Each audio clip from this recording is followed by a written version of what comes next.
Kematiannya sudah diramal Nyai Roro Kidul, Sultan Agung bangun peristirahatan terakhir di tempat ini. Sumber, https://intisari.grid.id/red-penulis, Moh. Habib Asyad, di balik kejayaannya dan keberaniannya memimpin Mataram Islam, Sultan Agung juga menyimpan misteri tentang kematiannya. Ada beberapa versi tentang bagaimana raja terbesar Mataram Islam itu mangkat. Sultan Agung adalah raja ketiga Mataram dan dianggap sebagai raja tersebar di kerajaan itu. Dia memerintah dari 1613 hingga 1645 dan berhasil menguasai hampir seluruh wilayah Jawa, Madura, dan sebagian Kalimantan, Sumatera, dan Sulawesi. Sultan Agung dikenal sebagai raja yang berani melawan penjajahan VOC di Batavia, meskipun 2 kali gagal. Lalu bagaimana akhir hayat Sultan Agung?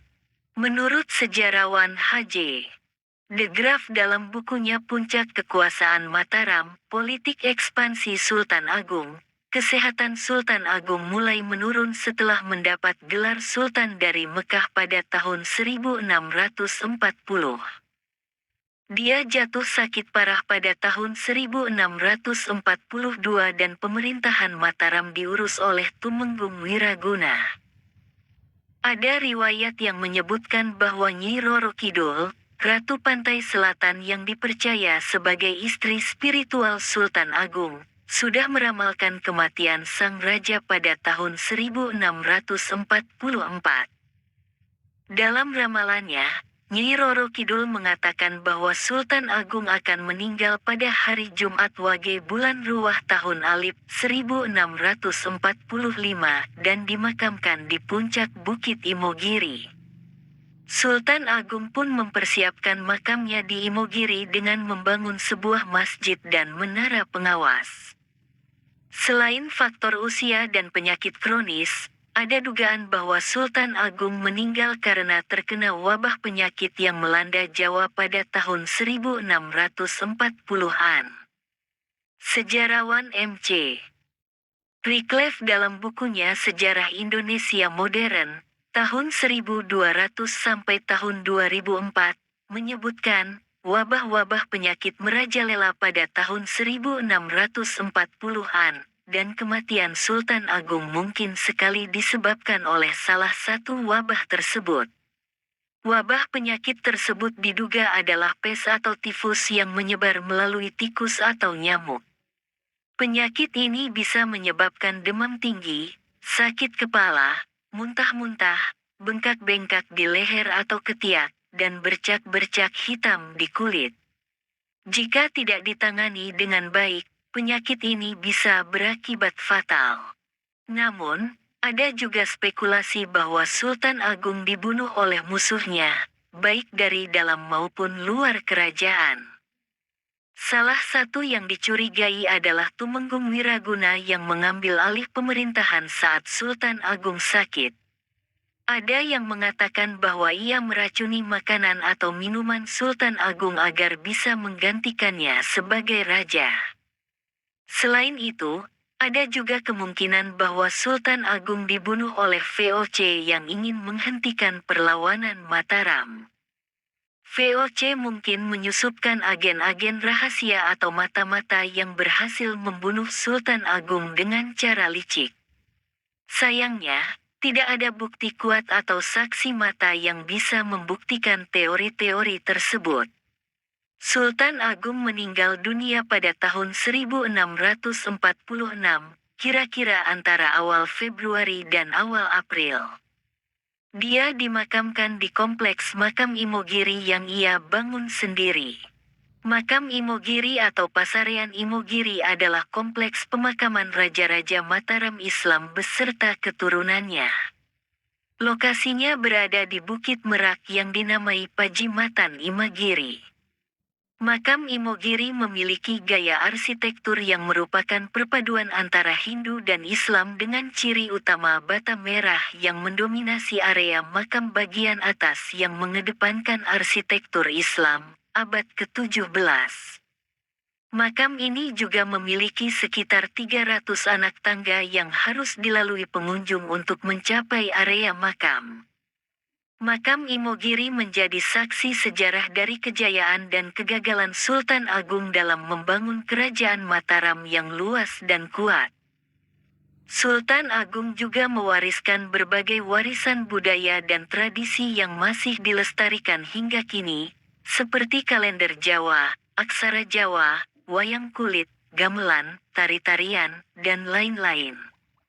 Sultan Agung adalah salah satu tokoh inspiratif yang patut dihormati dan diteladani oleh generasi penerus bangsa. Ia adalah raja yang berjiwa besar, berhati mulia, berani melawan penjajah, dan mencintai rakyatnya. Kematiannya sudah diramal Nyai Roro Kidul, Sultan Agung bangun peristirahatan terakhir di tempat ini.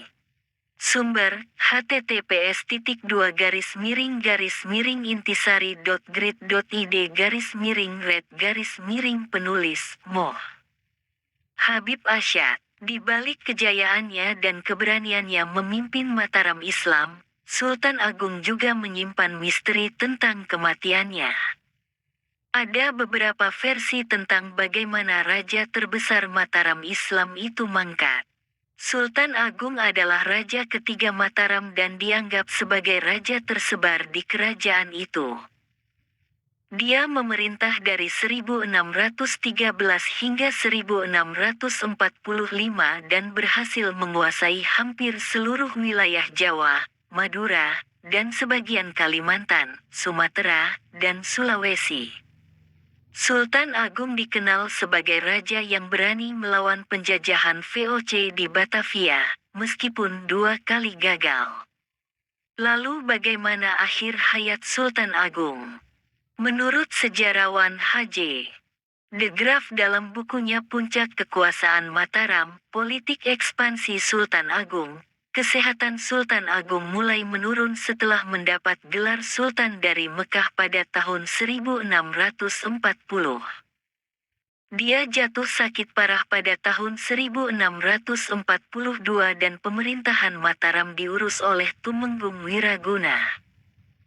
Ada riwayat yang menyebutkan bahwa Nyi Roro Kidul, Ratu Pantai Selatan yang dipercaya sebagai istri spiritual Sultan Agung, sudah meramalkan kematian sang raja pada tahun 1644.